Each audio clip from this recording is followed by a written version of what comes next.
this prison to hold me? A visitor? Indeed, I have slept long enough. The kingdom of heaven has long since forgotten my name, and I am eager to make them remember. However, the blood of Minos stains your hands, and I must admit, I'm curious about your skills, weapon, and so, before I tear down the cities and crush the armies of heaven, you shall do as an appetizer. Come forth, child of man, and die. Be gone. You can't escape. Destroy. Keep them coming.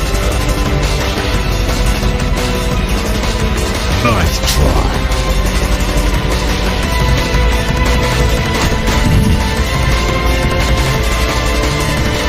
Destroy!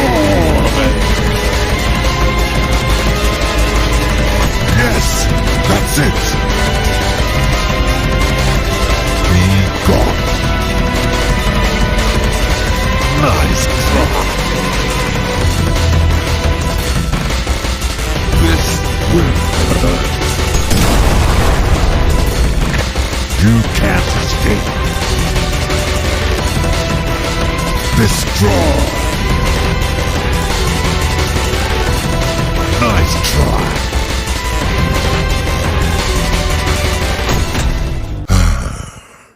So concludes the life and times of King Sisyphus. A fitting end to an existence defined by futile struggle. Doomed from the very start. And I don't regret a second of it.